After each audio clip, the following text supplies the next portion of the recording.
ये शक्तिपीठ गुरुदेव ने क्यों बनाई होगी।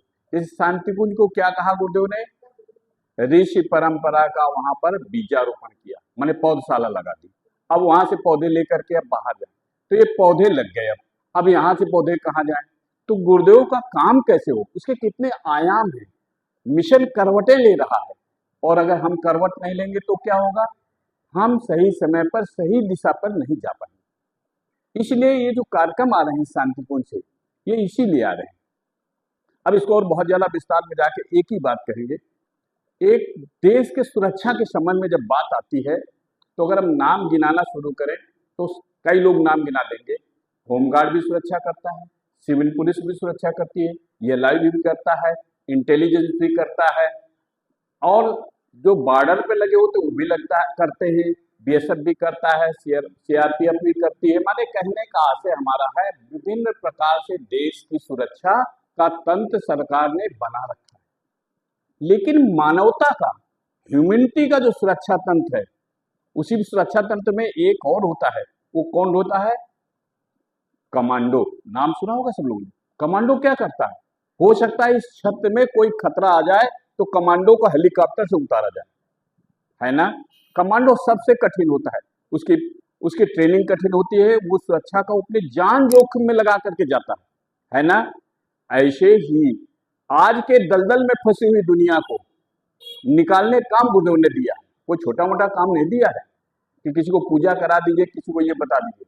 ये पूरी अज्ञानता में दुनिया को वह ज्ञान देना जिससे कम से कम जीवन जीना आ जाए, वो मानवता आ जाए।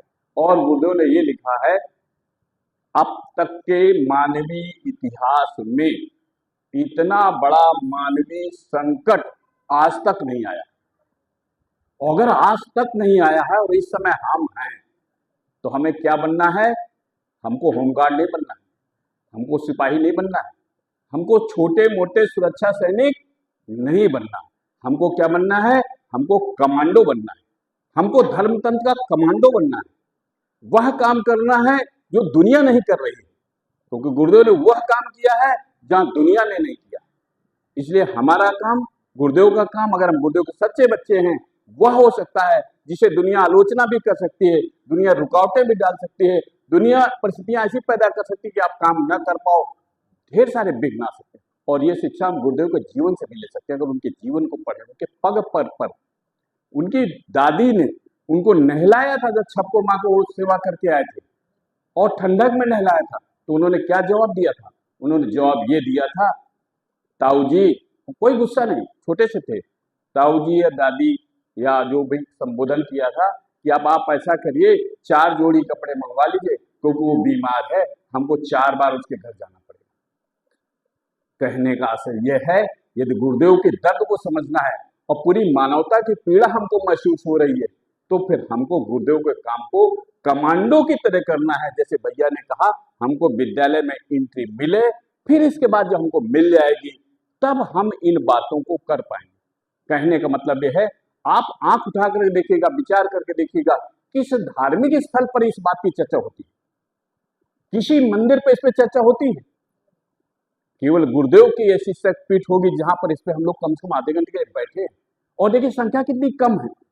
अभी हम किसी आलोचना के रूप में नहीं, किसी भी क्रियाकलाप धार्मिक यहाँ करते हैं, 100 लोग बैठे होते, 100 लोग बैठे होते, 200 बैठे होते, जगह की कमी पड़ जाती है उस प्रसाद के लिए। लेकिन इस प्रसाद के लिए जिससे पूरी दुनिया डूबती जा रही है, दुनिया को नहीं पता हम अपने आगे वाली हमारी पीढ़ियां कहाँ जा रही हैं, इनको क्या होगा, इनके लिए हम कुछ बचा पा रहे हैं कि नहीं, पानी बचा पा रहे हैं कि नहीं, इनके लिए हवा बचा पा रहे हैं कि नहीं, इनके लिए सद्भावनाएं बचा पा रहे हैं कि नहीं, इनके लिए विचार बचा पा रहे हैं कि नहीं, इनके समाज का वातावरण दे पा रहे हैं कि नहीं। कल आने वाले समय में चील गिद्ध की तरह के आपस में लड़ेंगे क्या ये विषय किसका हो सकता है, जो कमांडो होगा उसका ही होगा। तो हम कमांडो बन के इस काम को करने के लिए सोचें, विचार करें। अगर अंदर जीवन है तो अगर जीवन मिला है, 20 साल 10 साल बचे हैं, तो उनका ऐसा सदुपयोग करके जाएं कि लगे गुरुदेव के हीरो में एक छोटा सा, हमारा भी छोटा सा हीरा था।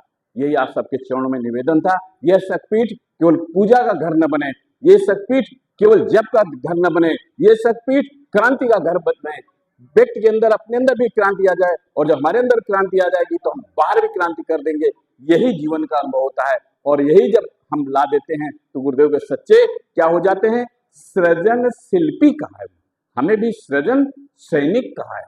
इन शब्दों को हम लोग याद करें, ध्यान करें और बार बार इन पर चिंतन करें और विषय हटा हटा कर कभी कन्या कौशल का, कभी युवाओं का, कभी वृक्षारोपण का, कभी जल संरक्षण का और कभी कभी ग्राम में फैली हुई ऐसी विषमताओं का ये विषय हम लेकर के चलें। ये हमारा युग धर्म कहता है, ये युग सैनिकों का काम है। ऐसा सोच करके सबके चरणों में निवेदन है कि इस शक्तिपीठ को जीवंत, जागृत और गुरुदेव के सपनों के अनुरूप विकसित अगर करने में आप सबका सहयोग मिला, बहुत बहुत धन्यवाद।